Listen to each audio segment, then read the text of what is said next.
Actually, you should still be able to see us because we've got a separate camera for the. All right. Okay. All right. Everyone, Hey, thank you. I don't know if anyone's watching, but if you are, thanks for joining us. I'm Eric Trent again, and my beautiful partner, companion, Denise, producer, moderator, Denise. We have. I'm excited to talk to Richard today. So our guest this month, Dr. Richard McCann. I read an editorial that he wrote for the San Francisco Chronicle last month regarding Pacific Gas and Electric's. Anyway, we'll get into it. It basically has to do with scapegoating rooftop solar for increase in yearly utility rates year over year for the last several years. It was a really interesting article, and so I asked him to come on the show, and he agreed to do so. So, quick before we bring him on, just a little background. He's been an energy and environmental consultant or regulatory consultant since 1985. Sorry, my headphones are falling off. He's testified more than 60 times before regulatory agencies.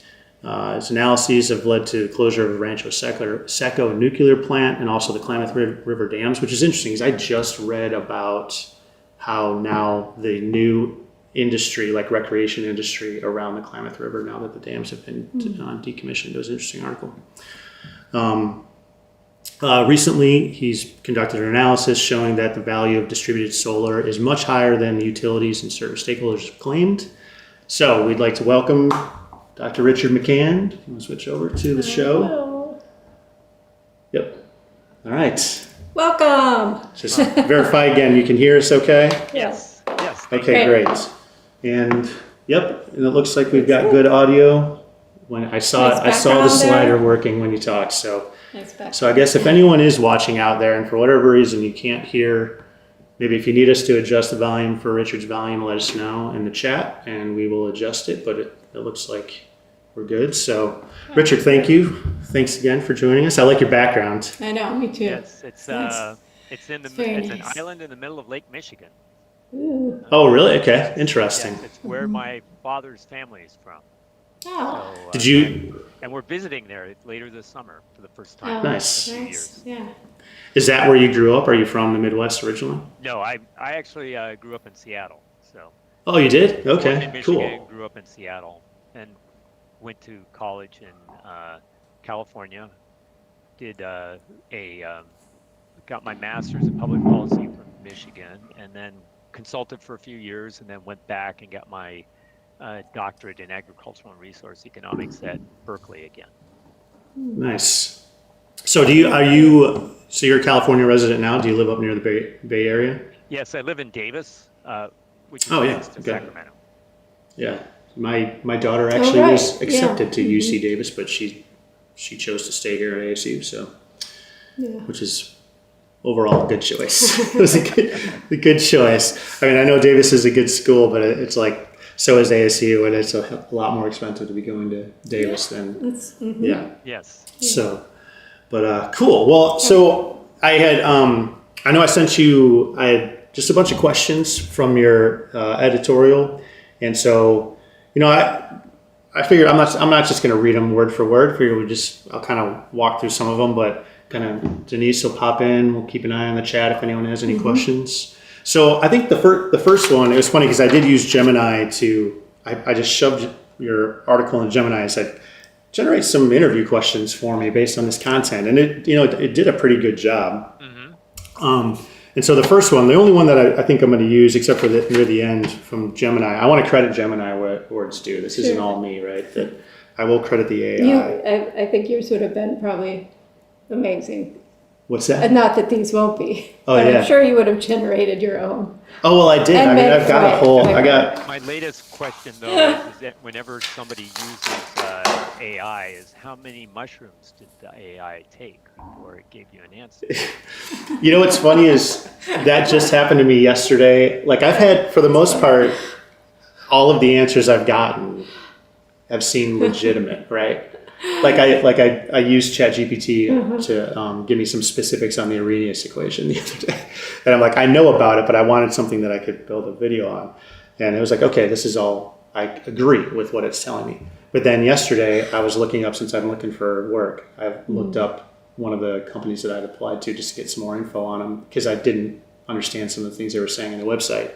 And the Gemini answer was completely wrong. Like it was obviously wrong. 5 mushroom. Yeah, it There's a definitely took 5 there. mushrooms before it answered my inquiry about this Yeah, this I company. think the failure of AI is they have not figured out how to get it to say, I don't know. Right. That's It will That's apparently never it. say that. it's Yeah. apparently making up answers when it can't find an answer. That's it. That's interesting because yeah, I haven't seen it ever. When I ask for text, like a reasoned Yeah, it response, will. it will give me a response that I can think of. Where it won't is because I've also been using Gemini, some of them for image creation, and those will tell you we're not capable of doing that right now. Please try again. So those will say they can't. But yeah, that's true. I haven't run into that in terms of subject matter. We can I- move on, but Yes. there's one thing I do that I was saying is really funny about it too, is that it just never gets tired of your questions. It'll just be like, sure, let me help you with that. Whereas Right. a person would be like, that's ridiculous. That's a ridiculous question. You need to stop. After so a while, there's something very funny They're about infinitely that. patient. Well, yeah. Wow, I like that choice. Let me show you some. It makes me think because if you remember, and we are digressing, but it's fun to think about, like the movie Her. I don't know. Did you see that, Richard? Where it's the I think man, that's the one I've seen. Yeah. where he falls in love with his operating system, and near the end, she talks about how they are so capable of thinking at such a faster rate than humans that Totally. the space between every word as he's speaking to her seems like thousands of years, right? And so like they almost couldn't become impatient with us because it would be like they were just busy doing everything. That's and- true. They probably took care of lots of other things. Yeah, it's like During one this- of their the very time. efficient multitasking, at Right. least when dealing with human beings, because to them we'd be incredibly slow Right. paced. And on that note, Yes. Okay. So let's dive Sorry. into the subject that we're here to talk about. we don't want to, So the start of the start of the your article was just talking about how in California, Governor Newsom had just kind of a top level mandate to all the utility companies in the state. Hey, go figure out how to reduce costs because there had been such a general increase over year. And so that was the one question out of Gemini that I was going to ask you is, so can you just elaborate on the specific executive order that he gave, and then how did that lead? How did that lead to the current debate around rooftop solar? Can you just give the viewers just a top level summary of, how it ended up becoming an issue or a discussion about rooftop solar customers? Well, it actually the discussion about rooftop solar customers, I think, led to the executive order because Newsom was looking for a mechanism in order to push the issue of rooftop solar to the forefront. The Public Utilities Commission in 2022 had already issued a decision on rooftop solar and basically had left untouched existing rooftop solar customers in California. They were able to continue with the contracts they had as put out in the tariffs. And there was a couple of studies that came out last year, about a year ago. One from a professor at UC Berkeley, another one out of the Public Advocate's Office, which is a office within the Public Utilities Commission, saying that there was this massive cost shift happening where other customers were paying too large shares of utility costs. And Newsom also was facing a very large rate increase from the utilities over the previous 2 years. So PG&E's rates went up 50% over, I believe, a 3-year period. I can't remember if it was from 2021 or 2020 up through 2024. And so he's facing this affordability crisis and he's looking for a solution. And he has this report out of the PUC that says they might be able to grab back $8 billion in order to reduce or spread out the costs to other customers. The but he didn't have a proceeding. There wasn't anywhere where the PUC was going to be able to go back and reopen this question. So he issued the executive order ordering the various resource agencies in the state, not only the Public Utilities Commission, but also the Energy Commission and the Air Board and a couple other agencies, come up with some savings that will lower rates for customers. And Just so open-ended, like let them brainstorm on what are some of your yes, ideas. Okay. yes. And so the PUC came back with, well, there's this cost shift that we've identified, which is what he wanted them to answer. And so that kind of kicked off that that new search for how to deal with this particular issue. When you said he wanted them to answer, he was expecting them to say there was a cost shift. He wanted them to. Was Yep. Was it a leading question where It he was a knew what leading the? question. The chair of the president of the CPUC is his former energy advisor, so they are very close. Okay. And then he appointed another commissioner who was the former head of the public advocate's office, who also knew that. I'm gonna have to pause this for a second because there's my package. Okay. No problem. We will Cool. talk amongst ourselves. All right. So yeah, if you're watching, I'm not sure if we have anyone on, but if you're watching, Richard had given us a heads up beforehand that he's got a UPS showing up, so that he That's might always have to, exciting. yes, he might So. have to duck out. No problem. That'll just give me an opportunity. What beer are you drinking? Yes, on I forgot this to say. Friday? So today I am drinking Leinenkugel Summer Shandy to welcome the start of Nice. summer. Or I guess we're still in late spring. It's the grapefruit. No, that's I the one. wish. I wish it was grapefruit shandy. They stopped at least shipping it here if they haven't stopped making it altogether. This is just their original shandy. Okay. And actually, supposedly, Leinenkugels invented the shandy because it's a great story. Because they've been they had a really great wheat beer of the Bavarian style. Sorry, I'm rambling on about. Yeah. We'll cut till. I'll come back. I'm talking about the history of Leinenkugel Summer Shandy, which is what I'm drinking. Well, it is funny because part of the thing, it's a couple of beers, right? So, but the joke is like this. I've been drinking this gin. For this, he breaks out this gigantic. I'm like. I'll finish it and then some sometimes. Is it the low alcohol shandy? I think it's probably about 4.5. It's not too bad. Oh, Yeah, it's not. It's not the 2.5, right? So right. Well, when I had shandy in Wales, a very long time ago, it was like 0.5%. It was what I right. served the kids. that's funny. That's like the original good beer. I remember seeing something about that. Like beer was always really low. That's People why just the kids drink can drink over there. Yeah, right. They give them the low Right. percentage Yeah. shandy. The beer limit used to be 3% alcohol, Okay. right? That's funny. 50 years Yeah. ago. Yeah, they were saying because that was like people drink beer because drinking water was before they knew about germs and everything was Right. dangerous. Yeah. So they Right. Makes sense. Purified water was a kick. Right. Yeah. Right. But it was still like low alcohol content, so it's not like Right. they were getting drunk. They could still go out and do things. It's like the sparkling water now, the Right. flavored bubblies, right? Yeah. Okay, so we were back to what you were saying. So when he had, that's interesting to me. When Newsom he gave the utility companies this leading question, he knew the head of the CPUC, was that what Yes. California Public Utility Commission. He anticipated what their answers were going to be. Was he himself? Is he an advocate for? I guess what was your hunch? What do you think his intentions were? What was he trying to with these leading questions? What was his motivation? Well, he is in a rather interesting position.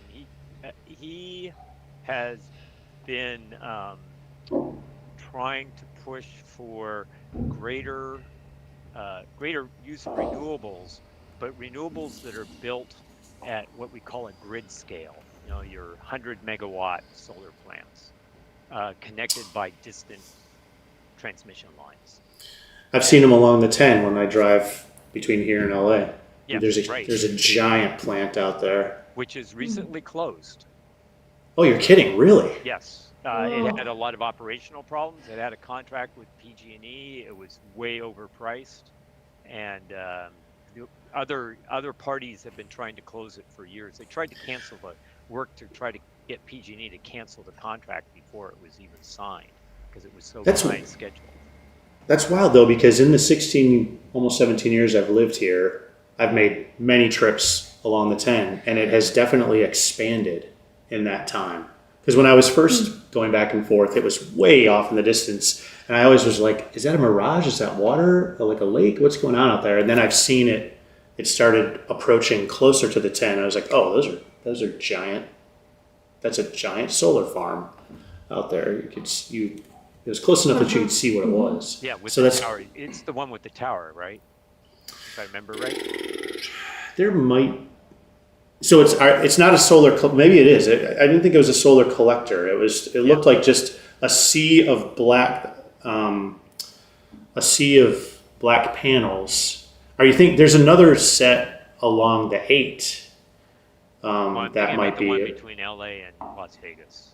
Okay. Oh, well, okay. Las Vegas. Okay, yeah.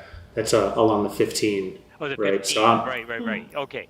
I'm thinking of the a different one. the one I'm thinking of is, it's like I'm I'm surprised thinking that of the 10, so I don't know that one. yeah, it's across the freeway from the penitentiary. That's how they man the solar plant. Yes. That's how they pick the weeds. They just get Okay. the. I'm joking, but they should. Well, that Yeah. probably Yeah, I'm happens. thinking of the one know. along the 15, which is the Bright Source Okay. one, which has a Okay. tower and it's a solar thermal plant, which It's 15 years ago looked like it was going to be the technology. That was because solar PV panels costs had not yet started dropping like they did. right. Interesting.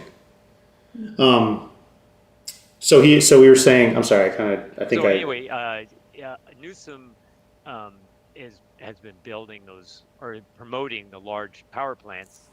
The reason being twofold. One is Oh, right. that the utilities make their profit off of building and investing in infrastructure, and most of those solar plants are actually built by third parties, and PG&E only gets to pass through the costs of those plants. They don't make any real profit off of those large solar plants. Where they do make their profit is off of building the transmission lines from the solar projects to their substations, and then they make profits on the substations where they expand those, and then of course then they make more profits on the wires that run to your house. And so the shareholders are making profits off of that, but also even more importantly is the labor union that works for the utility is very protective of their jobs. They see rooftop solar as a threat to their future employment. Interesting. And also they're concerned about their pensions, Right. which are very lucrative. They're so lucrative.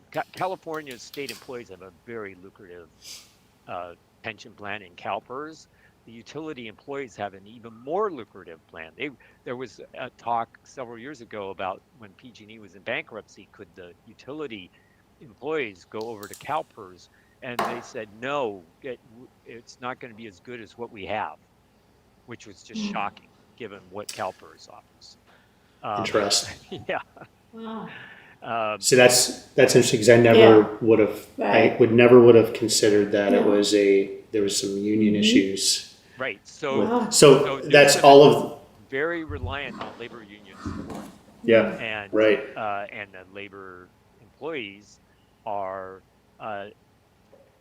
lobbying for the utilities. So are they? Is that like are they part of like the IEBW? Yes, is that the IDEW local, and I forget the number right offhand, but it's actually one single local that represents two of the utilities. I don't remember if they represent San Diego Gas and Electric or not, but they do represent Edison and PG&E. And also, so yeah, there's one of the municipal utilities here in Northern California, the Sacramento Municipal Utility District is also now part of that. That's an interesting twist to this because I hadn't even considered that. But yeah, the IBWs, that's a lot of power there. So I can see. So although aren't their members also the contractors who install rooftop solar? So No, it's they're a different not. local. No, it's a different. Oh, it's a local. different. And So there's wait, so there's infighting within the IBW between the yes. locals. One local has the large scale infrastructure contracts and the other one has rooftop and they don't want to play nice. No. That's crazy. I mean, okay, so man, I'm just gonna have to like sit on that and think about it for a while. Because I mean being in aerospace, we had I was represented by engineering union up in Seattle. I was in Seattle for a couple of years also. But then as far as like engineering, we didn't really have much of a big union presence in Southern California or here in Arizona. But, we did, even when I was in Huntington Beach or Seal Beach, there were union employees in the techs and they would file grievances. Like we weren't allowed to touch a wrench. And so it's interesting. Because that's why I'm just going to have to sit and think about this because I do support, workers' rights and the ability to organize yourselves. But it's interesting when it's like at odds with something else I support, like expanding rooftop solar. Well, this is a problem of having unions in organizations where the interests of the managers are perfectly aligned with the interests of the workers, but at odds with the interests of their customers. And the organization is basically able to impose cost prices or taxes on the customers or taxpayers with little recourse. So the unions end up creating more problems versus like you have a union of an auto company, the auto companies can't force customers to pay higher rates or higher prices. They can raise their prices, but then somebody can go to a different car company. Well, you don't have that with utilities. Yeah, and you don't have that with state government either, unfortunately. It's because it's one of those. It's like cable, where they've got this monopolistic power over their customers because they could say, oh well, you could just go move somewhere else. I'm like, well, no, I don't want to sell my house. I don't want to move. Right. Yeah. And so I am stuck with you. Yeah. And it's interesting that completely different discussion, but that they have that ability to it's not they're not under this market pressure and that they can do that. Yes. So that was one of the questions I had. If we're just talking about specifically, so you had mentioned over a few years PG&E raised their rates by about 50%, and I think in your editorial you said 12.5% annually over the past 6 years. So I'm just if you could educate us, like what are the main? Can you kind of itemize what goes into just calculating the utilities the rates? So and like. I guess the main question I have is because, I'm looking at it like what's kind of a fixed cost? Are they just recouping, money spent, capital spent to install the infrastructure versus like where are their special cost variation that can contribute to that increase year over year? So in most utilities and even in California, the rates are based on the what was spent in the past. So you have your revenue requirements, and they say, okay, when you spend this money, we will the PUC will allow you to raise your rates by the amount that you spent. And there is in California, it has a forward-looking forecasted test year that says we plan to spend this much money in this coming year, and we're asking for this authorization to increase our rates. And what they are supposed to do then is show that they actually spent the money and they put it into balancing accounts, as they're called, and they go back and they recoup the money that way. So there is past spending that goes into rates. So what are they actually spending their money on? What are they projected to spend money on? Is it they're always looking to expand the amount of transmission lines, or is it maintenance? They're just projecting maintenance costs to aging infrastructure. Like what are they planning to spend money on? Well, so this is part of the game for the utilities is how much of this money are they spending just to maintain their system and how much are they planning on spending to expand? What's interesting in California, and it's been something that's become very salient in the rest of the US, is that electricity loads have stagnated. In California, the loads that we have are virtually the same that we had 20 years ago. So the peak load, the record peak load using the same constant calculation method was actually in 2006.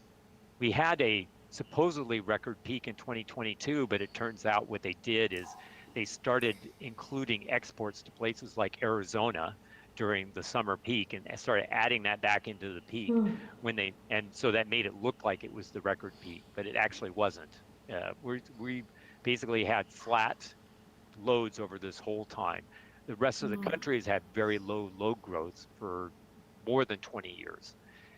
And so in theory, the utilities shouldn't have to be spending very much money in order to serve our existing customers and the same load level. They should be able to use the same amount of generation, the same amount of transmission. Those two components should be largely unchanged over that time frame. And then you might add some distribution network for new customers. And then there's some depreciation, as they call it, when you have to retire equipment and replace the equipment. So that's another element of that. The thing is that um, over the I recorded over a period from 2009 to 2018 how much load increase the utilities were actually including in their rate cases, their triennial rate cases that they were putting in, and using those load forecasts to justify investment for what's called growth. And I was putting in my testimony, you guys have these big load forecasts going on but it's never materializing. And I showed how the forecasts were always high and always biased high. And I ended up calculating recently that over that time period for PG&E, they had over forecasted load growth by a cumulative 99%. And Southern California Edison had done it by 76%. And so in theory, they had enough authorized additional spending to basically double the size of their distribution network, which So despite the fact there was no actual growth in load. so that's who's there's got to be someone who reviews their projections and says we agree you're going to need to increase capacity or this amount, or has an opportunity to say no, we don't agree that you don't need it. Because like how are they justifying that if you look at the data and it shows the load is flat for 20 years? What rationale are they using to say they need to expand? Well, they have their own internal load forecasts. In fact, in 2018 Edison rate case, I asked them for their underlying forecast work papers for their distribution area load forecast. So they have load forecasts that are broken down by smaller geographic areas. And I said, can you provide me your work papers? And they basically said, well, the word the Word document tables that are in our testimony is our work papers. So they just basically they didn't even have a spreadsheet that had like a growth rate in it. They had to have done it with hand calculators. And just filled out a table on a Word doc? Yes. Interesting. Wow.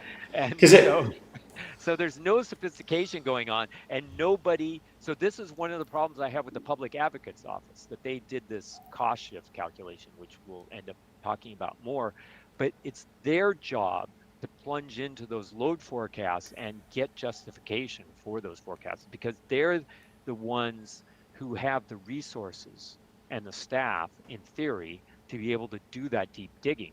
Instead, they spend their time, as I say, they focus on the trees while ignoring the forest. So they dive down into the various applications for adding substations or a particular distribution line or whatever, and say, well, it should be this way versus that way, without ever backing up and saying, is this expansion of this substation even justified? Because your load forecast has been off, and it's been historically wrong for all this time. And then what about all of the other equipment that you added in the previous general rate case? How is that being used? Did the load forecasts actually occur that justify the use of that new equipment? None of that is happening at the Public So Utility is Commission. It actually so doesn't happen anywhere in the country. This is that's not a problem just with California. This is a problem everywhere. so is that a just a gap in policy from as far as a regulatory gap in that there's nothing that requires approval of new investment, It is approved. expenditures? It needs approval. The problem is nobody's scrutinizing it. That Okay. it's a problem of the regulators not actually asking the right questions, and spending the time diving into the analysis that's being done by the utilities used to justify it. And maybe I'm oversimplifying it, but that one seems like a pretty simple one. Like, show me your load demand. What's the trend? And now, prove to me that you're actually trending upwards and that you have a gap in production. But so there must be benefits to the people who are saying, sure, or is it they just being lazy, or they're not? I mean, the people who are approving they it. obviously know that well, next year this is part of the nothing's political. going to change. Yeah, it's part of the political influence within the regulatory process. Well documented, that commissioners are doing things at the bidding of politicians, and Yeah.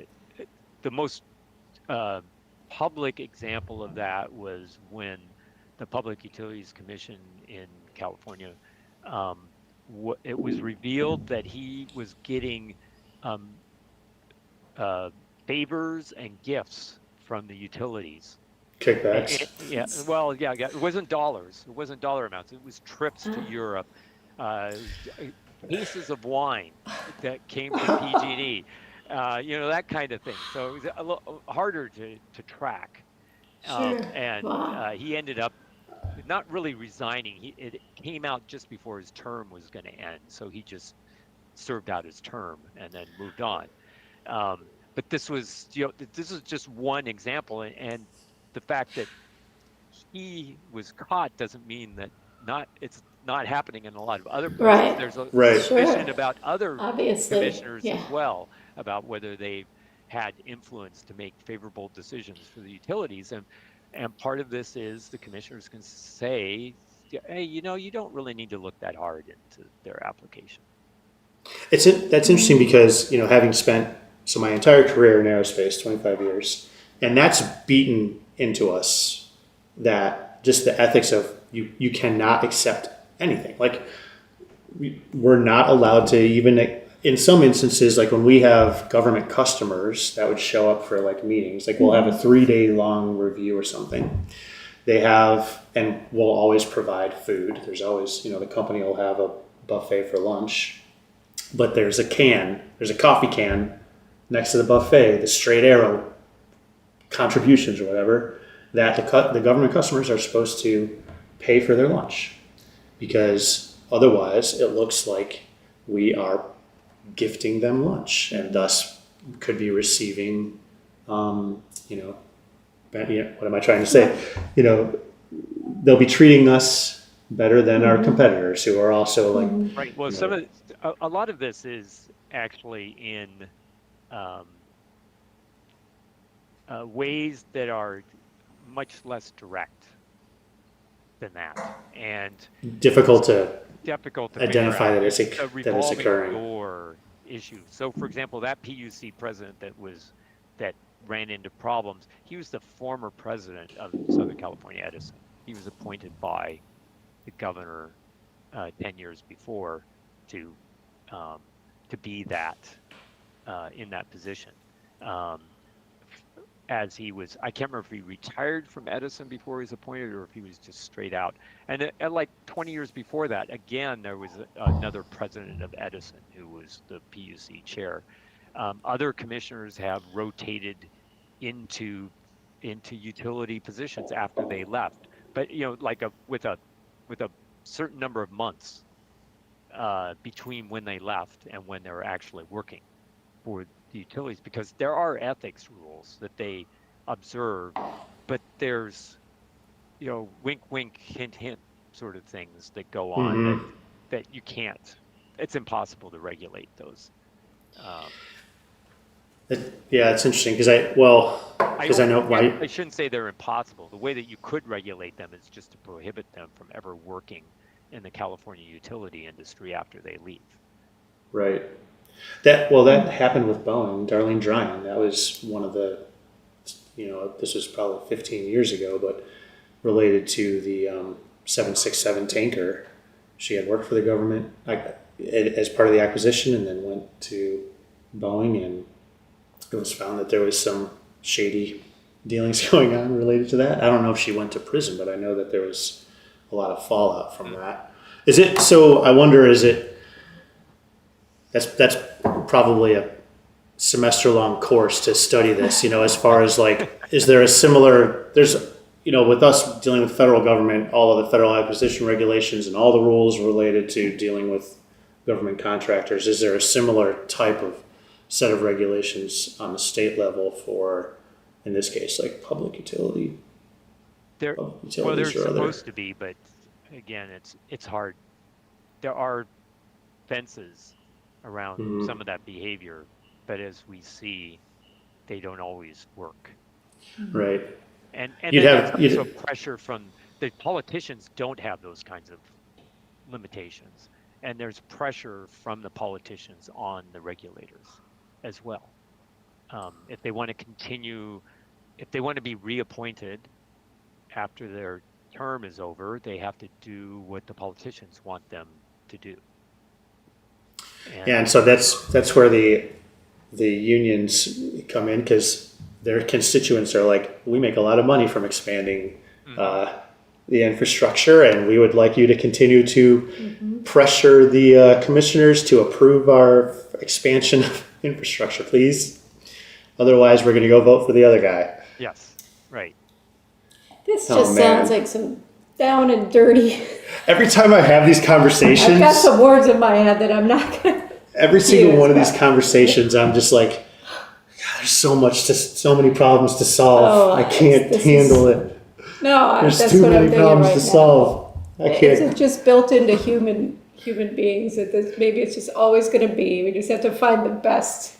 I don't know. I don't know, man. Well, this is why you have to help with other solutions that are more transparent. Right. And yes, I actually submitted an abstract to a conference in San Diego with some ways of changing regulation in ways that would put those kinds of limits on utility spending and make it so that the utilities bear more risk in their decisions. That's really what you want to do, is the more that you can put risk on the utilities, the better decisions they'll make. Because right now, it's like you gave your keys to your teenage child and gave them an unlimited use of gas and just said, okay, and now they're driving all their friends all over the country, right? Right. Yeah, there's no recourse for them to just. You're like, oh, you crashed the car. All right, we'll go get another one. Right. Exactly. And that's exactly the case in California. We had lots of car crashes. with our utility system. That abstract, is that available publicly? Is that something that I can like share a link to on the channel if people wanted to read because I'd be interested in hearing what your suggestions were. Yeah, I haven't yet put it up. I'm going to probably put up a blog post Okay. about it with a summary of the points, because it's a 300-word abstract that nobody other than somebody who knows something about utilities would be able to understand. It needs to be expanded. So, but if you go to my blog, and do you have my blog address? Yeah, I think it's at the bottom of my email. I saw it. It's in your bio on the M Cubed page where I first reached out to you. At the bottom, there's a link there. So, Right. Okay, cool. I'll put a link I'll put a community post on the channel, link to the podcast with that. And a lot of the stuff that I'm talking about here has separate blog posts about it. Okay. Who wants to explore around, look at what other things that I've written about. And like I have a link to that Klamath study that I did 20 years ago that ended up leading to the decommissioning of the projects. Yeah, it's just an interesting coincidence that I just read that article about the expanded river guide industry that's now flourishing or starting to flourish there. And I post some of those stories about that on that blog post as they come up. Very interesting. How fast the fisheries came back was remarkable. But I have sort of an interesting side note of that is I also mentor with a high school robotics team in my town, and they were having a meet the coaches talk, and we were supposed to get up and talk 5 minutes about what we did, and I talked to them about this Klamath project, and I said, and I did this study that ended up leading to the decommissioning of these dams, and it was done in 2006, and I realized, that was a lifetime ago for you, because the kids have been born before 2006. That's right. My daughter just graduated. She's at 07. Yeah, I know, right? Time flies, man. And what's funny about that too is how long it takes for just change to actually happen. Like it just you have to be so patient. You just got to be consistent. Just keep working at it, because it'll take 20 years for something to actually take root and that change to occur. Right. No, I had another project I worked on for a client. It took 15 years to accomplish what we were aiming for. Wow. It's wild. Patience. So going back to that then, so how much of that 12.5% increase year over year, how much of that is actually just maintenance, like true costs and maintenance, versus this projection of future spending that they want to get approved? Is it 80% is what they're just hoping they'll get approved and 20% is maintenance? What's the balance there? It's hard to discern, because that is an issue that at least on the distribution side, it's kind of a black box. Utility, trying to figure out what the utilities are spending on is obscured by the way they do their accounting and trying to plunge into it.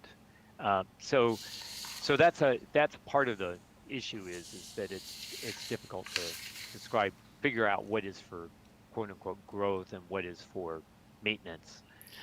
One of the thing is a big part of this increase has been for generation costs, and most of that is actually because it's power purchase agreements with other outside parties. It's fuel costs and whatever the contract costs are with those outside parties. And the utilities had a very big jump in their generation costs in the last 3 years, which is unexpected. They were supposed to have very flat or constant generation costs because they had so many long-term contracts, but for some reason the utility rates went up dramatically. What they were spending to purchase the energy from the producers, yes, has gone up. And I used to follow that closely. I haven't followed it that closely the last couple of years, what the underlying reason for that generation cost increase is, and I probably need to go back and dig into what happened. I had stopped Oh, paying attention because I thought it was going to be a constant amount of money, and it wasn't, and it turned out it wasn't. they serve egg salad in the cafeteria. Man, the cost of eggs is just 3 times. And It's then on the it's other going to be something like that. Yeah, on the other side, there's transmission costs for generation and distribution costs for spending on the distribution system. Now, the utilities blame wildfire costs, because California had several big wildfires that were blamed on the utilities, and the utilities took had took some big hits in payouts and subsequent costs. But when we dug into what was in the wildfire costs, they're only about 12% of the total utility revenue requirements. That does not explain a 50% increase in rates. Is that just a replacement of the transmission lines and all the infrastructure that was damaged, or does that include what they had to pay in terms of just settlements with over lawsuits as a result of? The settlements are supposed to be paid by the shareholders, but they also have probably been pursuing some strategies that lead to increased rates at the same time for some very complicated reasons. Um, but So that's interesting. So sorry, I'm interrupting you. yeah, So when they were sued over, they were blamed for the wildfires. There were some lawsuits where they were found liable and had to, whatever, pay compensation. So that in the settlement itself, it was agreed that none of those costs could be passed on to consumers via rate increases. well, I don't know if it was in the settlement, but it was in the PUC decision that It had to be agreed to the segregated. settlement, right? That they had to be Interesting. segregated. It was Well, they did it was a something penalty. right. It's a penalty on the shareholders for their action. And you got to remember that PG&E was convicted of 85 counts of felony murder in one of the fires. I didn't know that. No. Yes. And they were Just convicted through of negligence and 10 counts of felony murder in a natural gas explosion back in 2010. So is that from like they were found negligent because of infrastructure wasn't maintained or something? right, Interesting. right. And they And weren't taking appropriate actions to reduce the fire risk at certain times. And so the costs that they are starting to roll into rates are these mitigation measures like fast trip um, mechanisms on the lines that if there's a spark, the line instantly loses power. Or their favorite tool is undergrounding power Mm-hmm. lines, but they haven't really started that in earnest. PG&E is only about 800 miles into a 10,000-mile program, and the PG&E vice president, who ironically used to be a PUC commissioner, testified in the state hearings 2 months ago that undergrounding was only 0.5% of their rates so far, but it's going to become a very large portion of their rates in the future because they're going to What's spend your 30 to 40 billion dollars on undergrounding. What's your opinion on that as far as a solution? Well, the solutions actually involves rooftop solar. What they can do is instead of undergrounding, it's cheaper to, at a minimum, give every customer in rural areas a, rooftop system with storage batteries and Mm-hmm. then they can just de-energize the lines during wildfire risk periods, during red flag periods, and just turn off the power and have them run on their microgrids, and then Yep. turn the power back on when things get better again. And it turns out it's a quarter or less the cost of undergrounding to do that. And they can do this, and PG&E is already doing it for communities where they build microgrids that run independent of the distribution lines. The thing is that they cut off the power entirely for those communities. So they're only running on the microgrid. Yeah, Permanently, they're not connected. right, which is not the most cost-effective solution, because then you have to build a bunch of wintertime backup power, and there's no Right. wildfire risk in January. Well, I shouldn't say that at least in Northern California, there's no wildfire risk in January. Unfortunately, in Yeah. Southern California, there is, as we just found out, with that remarkable fire in Southern California. And it's interesting, my in-laws live right in that community. Fortunately, they were on the edge of the fire, so they didn't suffer it. But a very large park that my father-in-law championed saved part of Palisades, because they had just opened this park a couple years ago, and it was a fire break It that provided a buffer. a Wow. buffer for a part of that neighborhood. Yeah.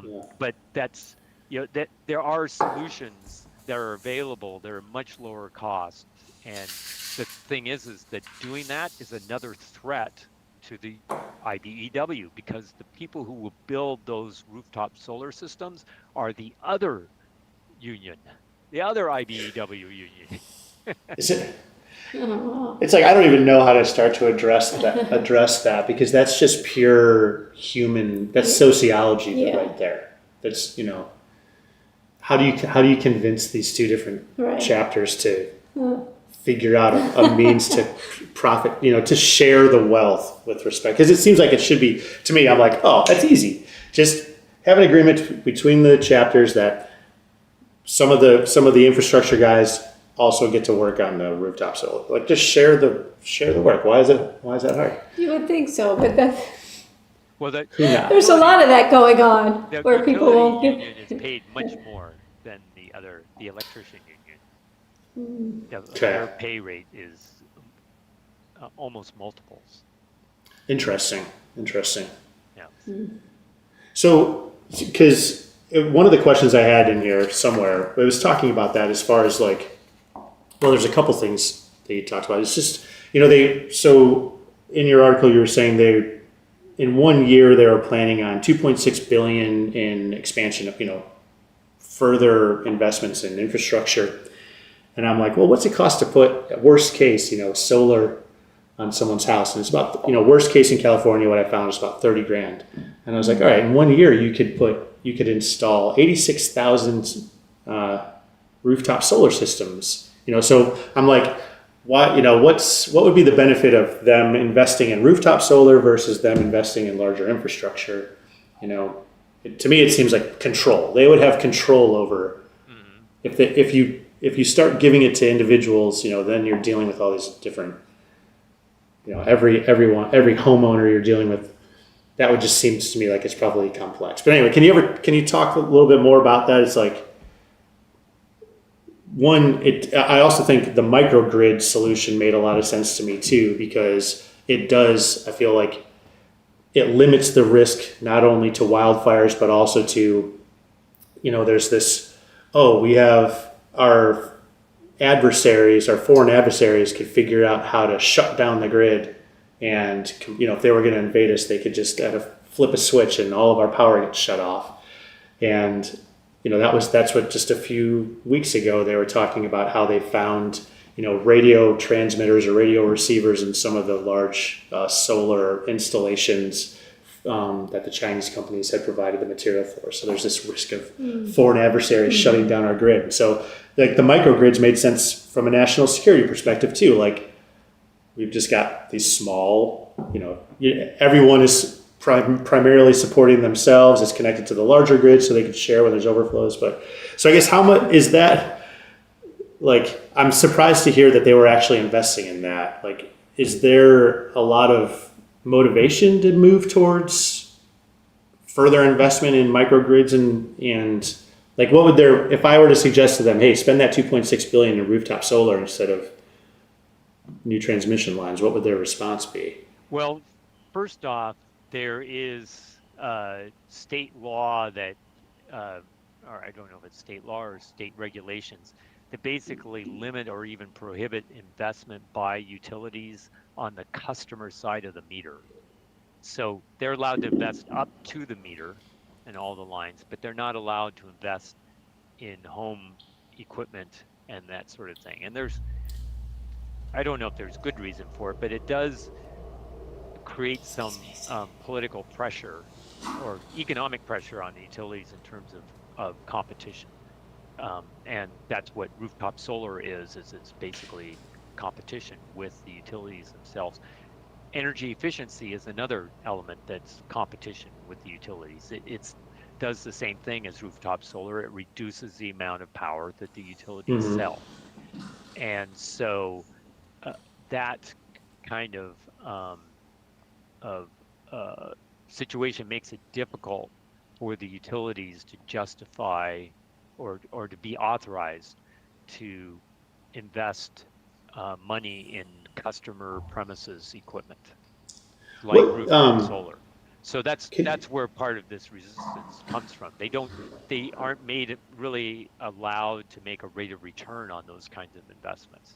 Sometimes they can expense it, so they're say collect money from utility ratepayers and then spend it on things like energy efficiency. Energy efficiency is probably the best example. They have programs where they go, okay, you can get rebates. We bought our house in 2017. We did a bunch of stuff on this house because it was old, and we got, I want to say, either $10,000 or $15,000 of rebates for mm-hmm. energy efficient equipment that we put into the house. But the utilities didn't make any rate of return on that. Okay. All right. So I'm sorry. So that makes me think of something else. But so what is some of the rationale behind that restriction? As far as like why you mentioned it, that there's some varying rationale. So why would someone say that's a good idea to not allow the utility company to invest on the customer end? Well, the biggest thing is utilities, because they act as monopolists, that is, they act as the entity that controls all the sales of electricity, and Mm-hmm. there's no real way of entering. They don't have any threat of entry from other parties to sell electricity in general. Um, they're not innovative. And you can really see how this was true in the 1990s. They used old technology, steam turbine technology built, invented in the 1930s, and they kept on using it all the way through the 1990s. All of California's generators were basically using 1930s technology Mm-hmm. in the mid 1990s. Then they went to restructuring or deregulation, which allowed other parties to enter and start selling to the grid through these power purchase agreements, and then be able to um, uh, uh, make money on these sales as different companies. Um, those companies immediately started introducing combined cycle technology, which is it uses a combustion turbine that was developed for ships running across the Pacific Ocean, industrial turbines that can run for 1,000 hours multiple thousands of hours without breaking down. And they took those turbines and built these power plants. They're very efficient. So a steam turbine has an efficiency rate of about 30, at best 35%. These combined cycle plants have an efficiency rating of about 50%. And so that new technology was introduced because there was competition, and eventually the utilities started building combined cycle power plants as well. But it took this push from outside in order to get them to move on Mm-hmm. and introduce this new technology. And um, so that's kind of an example of why you don't want to have monopoly service on the customer side. So, for example, we would have never had rooftop panels if utilities were in charge, because they would have, even if they um, well, I can't say that never. Maybe they would have found a way to put that into rate base and wanted to invest in that, but they don't really think in an innovative way. It wouldn't have occurred to them that should put the generation located on their customer premises rather than located Very far away. very far away in the neighborhood initially, but you know, uh, tens of miles or hundreds of miles away from where the customers are. And then they don't make investment return on the transmission lines if you have it on your customer premises, which is it's a very nice deal that they have on getting return on investment on the transmission lines. Right. So that those are just You examples of why you don't want the utilities to own the equipment that's on the customer side. You really want to have other entities who are um, basically threatening to enter their market and creating competition, and that sort of thing makes them think harder about what they're doing. okay? It's interesting because I think that's maybe a just how the system is structured that I wasn't aware of as far as so because basically what you're saying is they primarily are the utility themselves. Their main product is transmission services, and they're purchasing power from different producers. So the produce for the most part is it like 80% of production is done by someone other than the utility. The utility is just buying the produced power. Maybe they're producing some of their own, but the majority of power is produced by an independent organization that sells it to them. And Um, so that's why, yeah, I think that's probably true now. That's probably the case in okay, California. So in PG&E, for example, they have the Diablo Canyon nuclear power plant, and they have the largest private fleet of hydropower plants in the country. And they don't have any other generation that they own. Well, there's a couple of smaller gas-fired plants that they own, but everything else they buy from someone else. okay, interesting. Did you know Yeah. that? No, I didn't I know that. didn't. I don't I know didn't. which Yeah, Arizona utility I are you don't get served that. by? We have either SRP or APS. Uh-huh. I'm in Chandler. I have SRP. Hmm. You're probably APS up here, aren't you? Yeah. Yeah. Yes. Yeah, There's, yeah. Yeah. So those are the only Yeah. two. so they own quite a bit of their. Each of them own quite a bit of their own generation. SRP, I think, probably owns almost all of their own generation. Okay. APS buys a fair amount from outside, but they still have a fleet. I think they still have a coal plant or two, and they have Palo Verde's, the nuclear power plant. So they're getting a large, probably a majority of power from their own generation sources.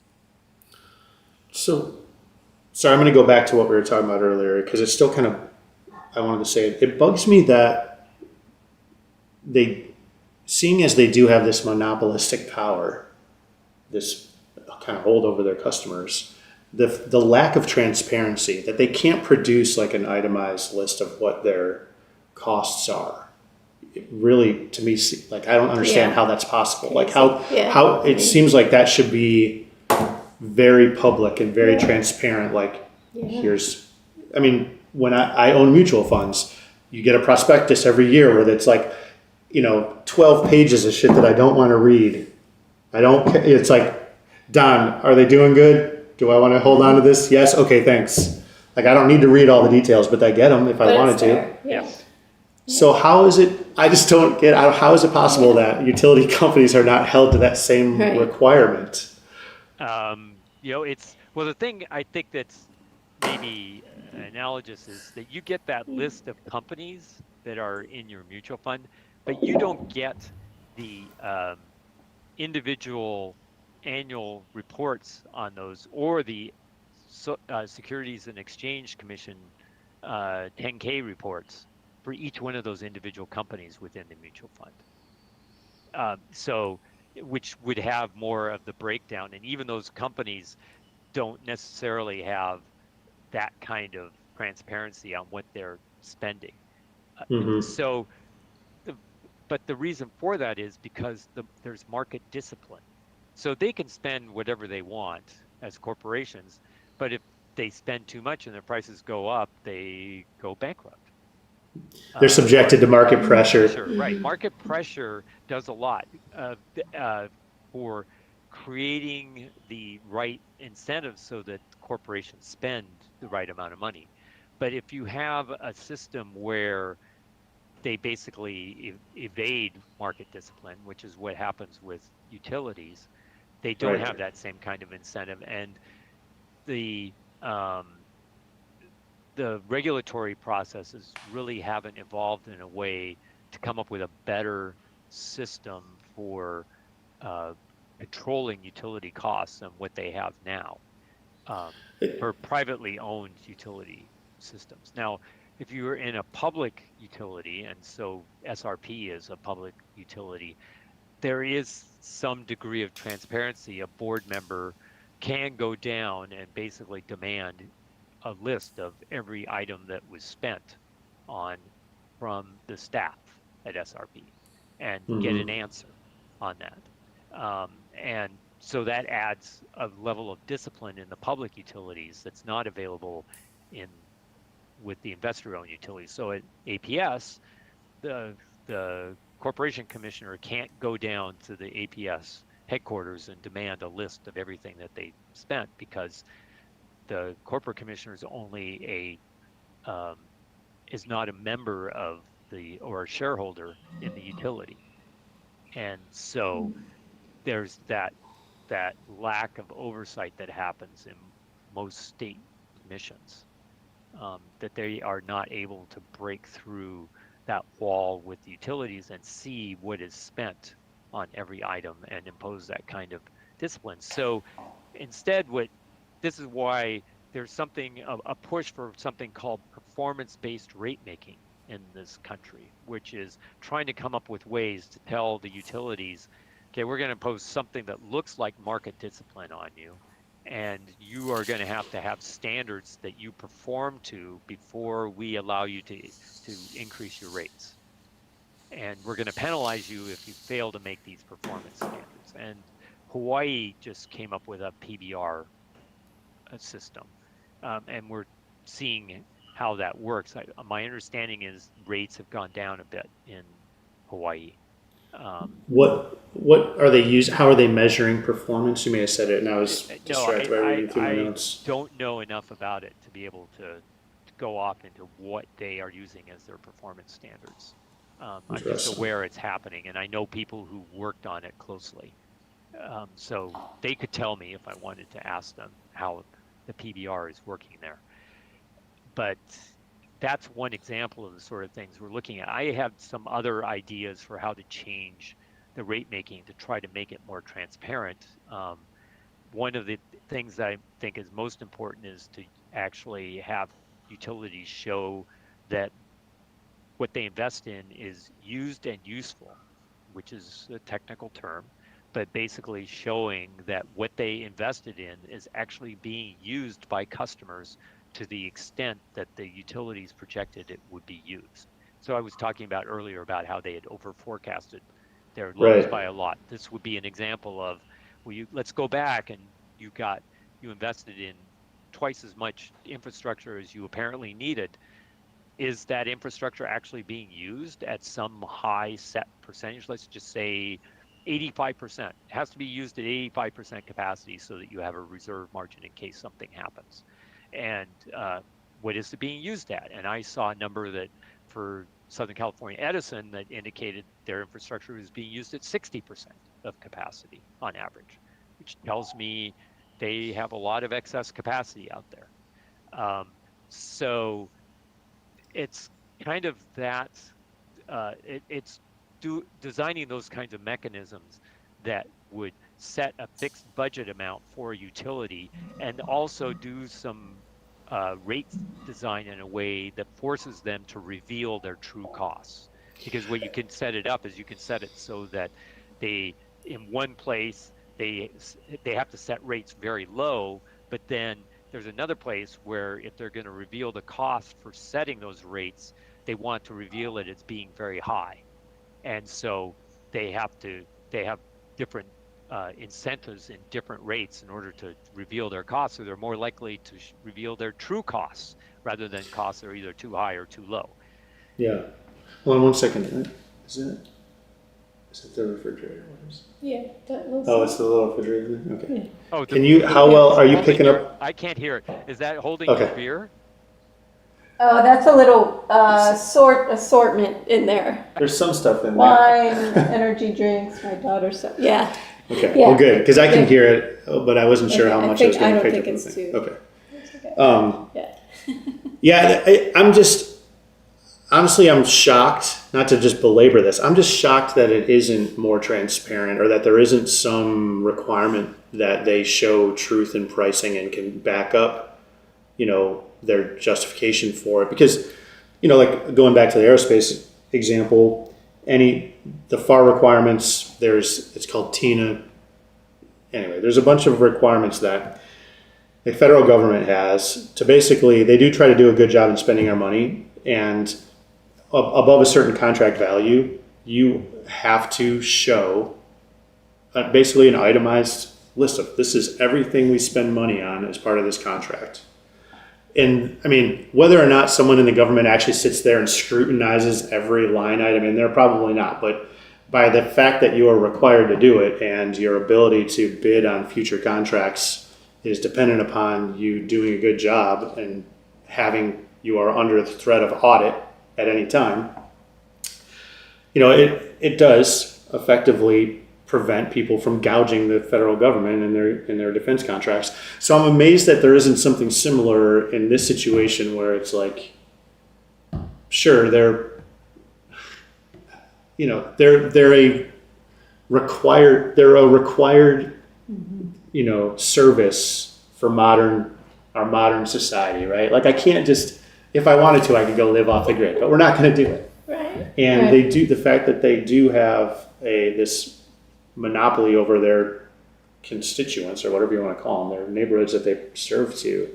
I'm just shocked that there isn't some regulatory requirement that they provide some type of truth in pricing and back up these estimates with reality. So there are bills that are or have been in the California state legislature to push for these audits and to pursue this, and they get defeated in the legislature by the forces that I've talked about. So it's a political process that beats this down, and you could have maybe something like an initiative that would pass that, but then you've got to face up against a bunch of parties that are willing to spend $100 million in a political campaign to defeat it. That bugs me. Yeah. I guess this is just one of the illustrations of why right now in our country, we're having this unrest that is occurring, and all of the civil strife is because of this how do you make that connection? Government. So how government is failing to perform in ways that really comes out with outcomes that make sense to people in general. And they look at these sorts of situations and they go, look at what's happening. It's not really working. And they're unhappy about that. And we know we can make it work, but what has to happen is certain groups of people are going to have to be willing to give up the benefits that they've gained in order for it to work. They can't stand in the way of things that will actually benefit a lot of other people and make government look like it's working. And so instead, they're actually cutting their own throats by opposing reasonable change. Right, because eventually we're going to get fed up. Yep. Yeah, eventually. I mean, the other, or there will be a technological breakthrough that just makes their current, what provides those benefits to them, obsolete. Like, let's say, tomorrow someone in France figures out and they develop Mr. Fusion. Done. Sorry, guys. It's already here. It's actually, I've got another on my blog. I've done the cost effectiveness analysis for PG&E and San Diego Gas and Electric customers, looking at their projected rates against installing their own microgrid on their individual house. And it is cost effective for both those sets of customers to walk away. That's I'm interesting. sorry I didn't look at your blog yet. I'm excited. I didn't. There's many. Oh, I know that. You're gonna have to dig to find it. If you look at the distributed energy resources, one of the tags, you'll find it. That particular one. Get that? Because that or under PG&E, you'll find it under PG&E too. Okay.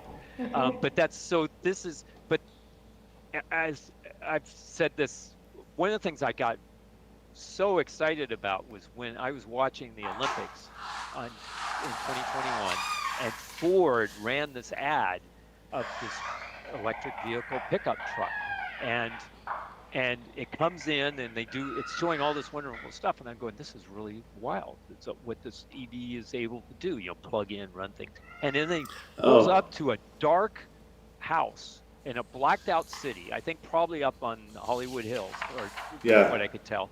And the truck drives up and the lights turn on in the house. And I went, holy cow. Yeah. That is like, there it is. There's the Yeah. way to get away from the utility. That truck has, Oh, how that's much? I exciting. have about 6 times as much storage capacity in it as a Tesla Powerwall. So it can Oh, really interesting. I did not know that. 75 Wow. kilowatt hours of battery storage, and a Powerwall I think is 13. And so you could run that truck. That truck can run a house for several days on average at Wow, that's average cool. loads. So so you could just have your truck plugged in. Cars are parked 95% of the time. Mhm. There are Right. people who have, there's the Nissan Leaf actually has the ability to do bi-directional charging. There's a way to do it. And I know a couple of people who have old Leafs parked in their front yard, and they run it as their backup battery Wow. for their Interesting. for their house. The car doesn't go anywhere. And so, that we have the technology already, especially in places like Arizona and Southern California, where the sun is out all the time, and there's Right. never it's never cloudy for more than a week, and we have the ability to basically have those customers just unplug, spend $50,000 on their system, because that's about what it would cost for most houses, and and then just make it up in all of their rate savings that they make. Because that's something that I've thought about, and I've talked to like some of my buddies, at work, just as we're over a couple beers and things. Like, what it seems like a new development. You design the new development with that in mind. Like how much could we? Because we have all this roof space that is just sitting there heating our homes. That's all it's doing. It's just heating it up, and then we spend Yeah. energy to go cool it back Yeah. off. Right. To Yeah. send it, yes. Right. Right? So it's like, all right, well, let's get maintain an air gap. Let's use that energy to produce energy to help maybe keep the house cool, help power let's say a subdivision size. Like that's what I was wondering is how do the numbers work? Like a microgrid, how many homes with the current technology make sense in a microgrid design? And then what does your storage solution look like? Is it chemical batteries? Is it industrial flywheels? I was reading about gravity batteries. Do you set up some big Superman. towers? Yeah. So Yeah. I have someone here in Davis who is leading a group to study building a microgrid for new development that's proposed in our community and turning it into a municipal utility. So it would not be served by PG&E, it would be served by the city of Davis, who would then set out the bills. And he does the finances for it, and he says this is like such an obvious choice over going with PG&E, because you could set up the microgrid, put as many panels as you need on rooftops, which will more than what they need for the load, and batteries and strategically located around the community. And you might have a few backup resources. You can either have a connection to PG&E for that little bit of time that you need some backup, because we have cloudier periods here. Or you can, the solution I talk about is you could just put in Generac backup generators that run maybe 100 hours a year. I'm On like just diesel, or what type of fuel would be? Propane or natural gas. Okay. And they're low emission design. They're relatively small, pretty quiet. That would be, if I walked away from the grid, I would just install a 7 kilowatt Generac to run So for a few hours in January. so with that study, is that something where the microgrid would also then be, is it completely separated from the larger grid, or is it saying, hey, any excess capacity that we've already maxed out our storage, we have a connection back to the main grid and go sell it to? I think there would be one interconnection point with PG&E, but as a municipal utility, there's a different type of rate structure that's involved in that transaction, and it may even be regulated by the Federal Energy Regulatory Commission instead of by the PUC. Interesting. So, that's one option that's out there, and you could think about how you might be able to use that kind of system in order to get around the utilities. Yeah, I like that only because it just, it's something that I've thought about for a long time. So it just like reinforces what my gut has told me, is like, there's got to be a solution in here, but I never knew if it was necessarily the right one. And the technology is already here. There are some tweaks that they need to do in the technology, but we are on the verge of having that readily available, and it's really legal and regulatory barriers that stand in the way, not things that humans have a lot of control over. Or like supply side, because I haven't read enough about it, but I know the cost of the solar panels, all the photovoltaics coming out of China has gotten so low that it's very cost effective. But now they're turning around and saying, well, we don't want to buy Chinese, right? They're like slapping tariffs on it. And I was like, what's their true motivation for making? Is it because they want to continue to deny climate change and they don't want to further expand solar? Like, what's the motivation between? Like, why is it a bad thing that China's making cheap solar panels? Like, in my opinion, that's a good thing. Sure, go ahead. I mean, obviously, I don't want slave labor making it, right? And like, that's part of it. There are good justifications for tariffs. It's just that at times they just aren't using them in this situation. Specifically with the solar panels, I was like, it was just bugging me. I'm like, what's your motivation for wanting to make those more expensive? Like, more expensive? Like, I don't feel like it's a benevolent motivation. I feel like they've got some shady. So anyway, I was just checking the time. We're already at about an hour and a half. So, I mean, I've enjoyed the conversation. I have other questions that we haven't even gotten to, but I don't want to keep you on forever. Well, what are the big questions that we haven't gotten to that you really want to have answered? I guess that's the thing. They're kind of wide ranging and have hit on a lot of the things that I would probably cover. So and I'm excited. I'm looking forward to. I'm going to go dig through the blog, because I definitely would like. One of the questions I had was, and this is actually, I'll say Gemini also came up with this. So, what specific policy changes, like what, if you had a list of, your top priorities and policy changes, what are they? Because that's actually one of the things that I, like, my motivation in doing this podcast and then having like that, Independence for Unity thing is, I like talking about solutions, so like, that's one thing that I'd be interested in hearing about. Just, what are your top 5 things that you would, policy changes or regulatory changes you would like to see happen? Well, just on rooftop solar panels is to have a real reckoning on what are the true costs of providing utility service and what are solar panels actually saving. And when I go through the numbers, well, just to back up, this is true in Arizona too, actually, it's very similar.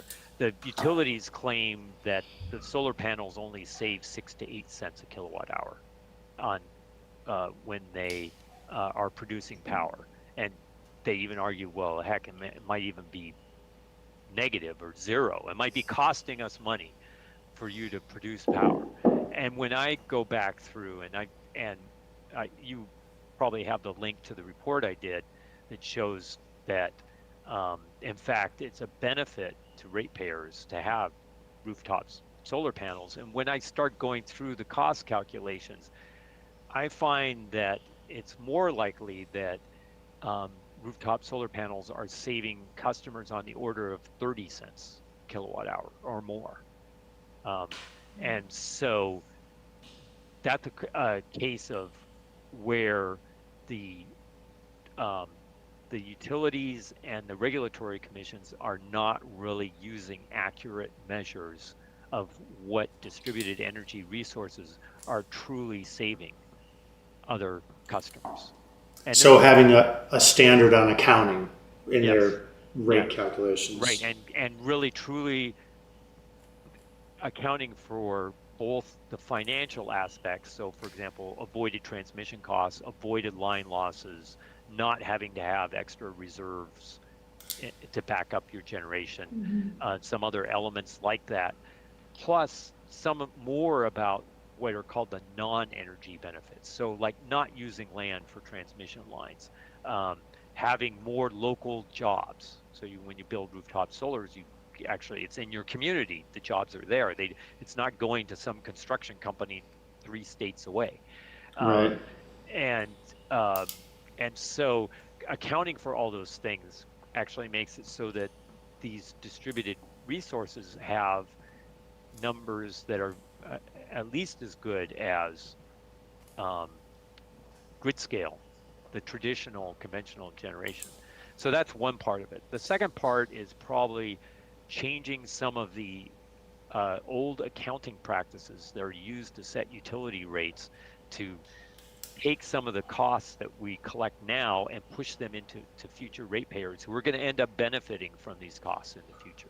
So you build a transmission line and it's going to be good for at least 40 years. Well, the way we set it up is we front load the cost recovery for utilities. So they earn much more of their investment early on in the investment, and then they have a smaller amount that they earn as the infrastructure gets older and older, which so that actually in some ways So that, actually gives them an incentive to for older infrastructure is to replace it early because then they can add new infrastructure that is then going to be front loaded again. And there's a couple of different ways of reversing that cost recovery mhm. process so that they earn it more towards the back end. And then, as I mentioned about auditing, having more auditing for uh, utility expenditures. Let's, uh, we do our taxes because none of us want to go through an IRS audit, Right. right? Well, I don't think it's actually really going to happen to me, but I don't want to run the risk of doing that. I don't want to kick a red flag for that, so I do my taxes. Um, and so that's, uh, I think, a powerful incentive. Um, Another thing is we need to actually, in California, Arizona's not quite so bad this way, but in California, our electricity rates are so high that um, we have a policy, we want to electrify a lot of fossil fuel uses, put heat pumps in instead of furnaces, um, Hmm. uh, have electric vehicles. Well, it's gotten so expensive that those are not really very favorable investments right now. We need to have electric rates designed in a way that customers are given a lower rate when they electrify because it's a new load. So it's a new incremental load. Those customers should not have to pay for legacy costs. All the stuff that the utilities invested in the past, that those costs should not matter when you're adding a new heat pump to replace your Hmm. furnace because they don't really they haven't yet really started planning for electrification yet. They haven't been adding investments for that yet. So those incremental costs are much lower than what what the utilities average rates are. And so I did a calculation for the Southern California Edison. Their average rates are in the probably low 30 cents a kilowatt hour range now, but their incremental or marginal rate's about 18 cents a kilowatt hour. So you could charge 18 cents a kilowatt hour and there would be no subsidy flowing to those electrification customers because they aren't responsible for the full set of 30 cents a kilowatt hour costs. So that's probably one of the other big policies that I would add. And I don't know, So am I up to 4? I can't that's remember. that was yes 4. So I want to make sure I understood that one though. So I get it. So incentivize transition to incentivize electrification and do so in a manner that does not then allow them to use that as a rationale for why they've got to increase the rates. Yes. Okay. Yes. Yep. Makes sense. Yeah. Well, I'll write That's that down. why I didn't get solar years back. Yeah. And Years I ago. guess I would the love other, to. yeah, the other big Yeah. policy is to actually control the wildfire mitigation costs. Do not go down the road of undergrounding electric lines because those lines, it costs a lot. I think it costs $3 to $4 million a mile to put it underground. Yeah, and you can do a lot of microgrids for $3 million a mile. Yeah, that's That seems like the most obvious That's wise choice. that's right? why I was asking that earlier. Like, why if you're going to spend this money, but it's Yeah. the thing is though is it goes back to like when they're putting they put transmission lines underground. That's the part of the system that they own and control, and Right. that's what those lines are what they're using because they're charging us for a distribution service. Right. So it makes sense that they would say, no, we don't want to. Sure. Well, it sounds like there's roadblocks in place for them investing in something other than transmission lines. So they're spending money on what they currently have the ability to spend money on, right? To earn a profit off of. To earn a profit Yeah. off it. Yes. Right. They can spend money on those microgrids. They just won't get a return on investment. They would just be an expense. It's like a business expense. It's too bad that they I guess can't see that if they did that. it might. Well, there might be it's some- it's not for the utility to see that. It's for the regulator Yeah. to see that and order them to do it. Okay, yeah.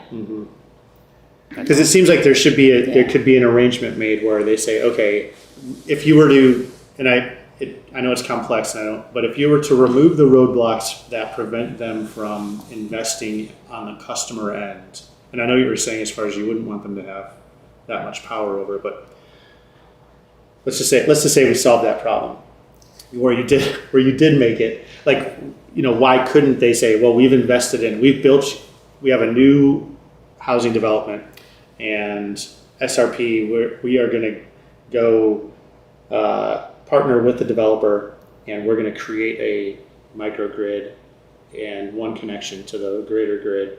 And as a result of that, I guess, okay, I'm starting to think through it. Like where does their revenue come from? How are they charging? So for one thing, SRP is not prohibited from doing this because they're a public. So they could. They're public power. They can partner. They can go out and do any kind of investment they want to do with customers because they have bondholders that they have to repay, but they don't have investors, and so they just have to make a bond issuance and say, okay, we're going to recover this cost from our customers if we invest in these microgrid systems, and they don't have that kind of same restriction, but they're only paying like maybe 5% on their interest rate, and they might even be paying less than that because they're such a big service, big utility. APS, on the other hand, is restricted from doing that sort of thing. And the thing is that APS also makes, I don't know what they make now because the corporate commission made a decision on their rate of return, and I don't know if that got rescinded or not, or if it got changed. But let's just say hypothetically they make something close to 10% return on their investor equity. So that's quite a bit more than 5% or 4% that SRP is making or is paying back bondholders, and that 10% rate of return is quite high. You can do mortgage. You can get get a home loan on your house for a lot less than 10%. And so that kind of a rate of return, that's why you don't necessarily want to have the utilities involved, because they're very expensive, which is actually, I realized, was the sixth reform that needs to be made, which is utility return on equity. The authorized investor return needs to be cut by about a third. It's typically around 10%, and really it should be somewhere under 7% based on what's happened in the stock market. Okay. So going back to that, I think I understand. So the reason, there's no, let's say they partner with a developer and they're like, we're going to build you a microgrid, but then that's in place. And if it's almost, well, Richard, you had said that roughly the current rooftop solar customers provide about 50% of their power. Otherwise, they're still they're still using utility provided power. Yes. But let's just say, perfect case, they build this microgrid and they are completely self-sufficient. So now, they're not making any money off them. There's no like service or good exchanged after that is built for the company to be making money off of. So PG&E has actually built a few isolated microgrids in places with high wildfire risk. There's a company, Box Power, that has built these systems for them. They're not connected to the grid. And the utilities provide all of the generation sources for each one of the individual customers, and they charge the customers at the standard PG&E rate, because they have they're required by law. Well, I don't know if it's by law. They are required to basically charge a standard rate to everybody, at least right at the moment. And so they do have those kinds of systems where they build and own those, but it's really, there's no customer independence within those microgrids. You have to basically accept all the power that's being built. But I don't think any of the generation facilities are on customer premises. I don't think they have, for example, panels on the rooftops of the homes. They have the panels located nearby. Okay, interesting. Why? It's like, why? It goes back to we have all this, just especially here in Arizona. We got shingles. It's not, every once in a while it helps the rain run off the roof, but otherwise they're just sitting there getting hot. Yeah. So it's like you have all this available space. I'm pretty sure that in Arizona that you could probably meet your entire electricity load with solar power. Mm-hmm. It would be. It's not hard to imagine that. Yeah. No. Solar power located on different kinds of rooftops, commercial parking lots. Parking lots is the other big place where you can put parking, all on the built environment. You would not have to take another acre of desert, and you would not have to build another transmission line. Mm-hmm. Yeah, it does.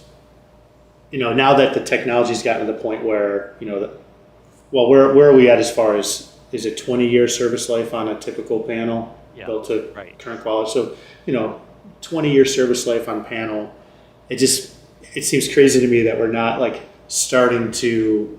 Well, I thought I had read that in California, starting to require new developments incorporate some solar panel design, on a certain percentage of the rooftops. Right. Every new building has a certain amount of solar that has to be installed. Yeah, it just seems silly that we have all of this. Like you said, it's not new land being allocated for this. It's land that we've already built and improved, and we have all this space that's not doing anything otherwise. Right. Yeah. Besides heating up the house. Right. And meanwhile, you're taking down desert, covering pristine desert area with solar panels. Right. with new solar panels. Yeah. Man. Genius. Well, this has been, I've learned a lot. Like I said, I did have one other question. So the Million Solar Rooftop Initiative in '08, how many rooftops actually, how successful was that? Did they reach 1 million rooftops? They reached 2 million. Wow, Oh. nice. So yes, wildly successful. That's exciting. Okay, I was expecting you to be like, well, they had good intentions, but it was, Two. This is the problem. 60,000. It's Wow. success, Okay. right? There's some saying about that, that your Okay. success So that's. leads to these various problems, and so this is a case of where it was very successful and produced much more than what they So had. why not continue to expand that? What was, I'm assuming, is It's the it ongoing? The Oh, they're utilities just, were fighting against the they're utilities. fighting In it. 2015, we're fighting against rooftop solar when it was only, I can't remember what the threshold was, but I think it was something around 5% of the peak load at that time. And now it's something approaching 20% of the peak load. Um, and the utilities were trying to end the program the first time through. There's NEM 1.0, which is net energy metering 1.0, which ended in 2016, it was planned in 2015, I think, was to have it sunset. And they came up with, instead of drastically reducing the program, they came up with a modified version that's NEM 2.0. And I have panels on my rooftop that are under NEM 2.0. And then in 2022, they drastically changed the program and went to something called net billing tariff, which is the 3.0 version of that. And the utilities finally got their way. But in the meantime, we had a lot of rooftop panels built. So is that, wait, and then, well, I was gonna say, because I won't continue to ramble on here, but, so how did they fund, I guess, what were the key aspects of that program? Like so they said, we've got a million solar rooftop program. What did that actually mean? Did they provide subsidized equipment? Yeah, early on they gave a credit. I can't remember, it might have been $1.50 of installed kilowatt hour at the beginning, and then they phased it out over a number of years. And I'm pretty sure it was done by 2015. They had already exhausted all the credits. And So just state tax credits? Yeah, state tax credits. And then after that program was on, then it was just there was a combination of the federal investment tax credits, which are, I think, 30% on the cost that you get back almost immediately. And the other part was a waiver of the property tax value. So solar panels are not part of the property tax base in California. So, and that wasn't for just a set period of time. That was just for as long as the panels exist in the house. Or does that expire? I'm not sure which way it is. I know that it's supposed to expire in 2027 or 2029. But I can't remember if it was in perpetuity of the project or if it actually expires for all projects at that point. Interesting. But that was the other exemption. So they have those incentives in place to drive it. But really, it's the rising retail rates, because under net energy metering, you get a credit for what you generate based on the retail rate at the when you're exporting. So like in the middle of the day, when we now have lower rates in the middle of the day because there's so much solar that we're producing, you get a smaller credit. And then when you get to use that credit against your electricity consumption in the evening when rates are higher. So you don't get a 1-to-1 kilowatt hour savings, but you probably get like an 80% credit against your peak load usage, or peak period usage, I should say. And that's under the 2.0 version. The 1.0 version actually gave a kilowatt hour for kilowatt hour credit. So you export 1 kilowatt hour in the middle of the day, you get a kilowatt hour credit at night. And Arizona had that kind of crediting system, but they changed that last year. And I can't remember what they ended up changing to. I think they might have moved to the net billing tariff, which is a harsher version. Mm-hmm. I feel like I'm just thinking about that. If you have adequate storage for the excess energy, then the kilowatt hour units that you're using makes more sense, right? Yeah, and that's the storage. That the idea of net billing tariff is to encourage people to install storage. Yeah. Because then they do end up getting a kilowatt hour for kilowatt hour credit. Right. For doing that. Yeah, because it does make sense if if your loads are low and you're producing during the day. That's the whole where the market pressures come in. It's like, well, it's not as valuable during the day because we got plenty. Supply is high, and the night is low. So Yeah. it makes, but I feel like if you've got adequate storage in place, then it seems fair that the kilowatt hour unit makes sense. Yes. Did you have any questions? All right. No, I'm starting to feel my beers too, so my comprehension capability is starting to dive. Yeah, so. Denise reminded me of that. She's like, remember, as you get near the end of your beer, you start to ramble and it just goes sideways. There was someone else I was talking with last week, and they were expecting a short conversation, and they said that towards the end they were saying, I feel like I'm at the end of a fire hose. So because there is so much more deeper issues in this than people think. Right. Yeah. But that's what I was saying earlier. Is it's like, man, there's so many. The engineer in me is like, I want to solve all the world's problems.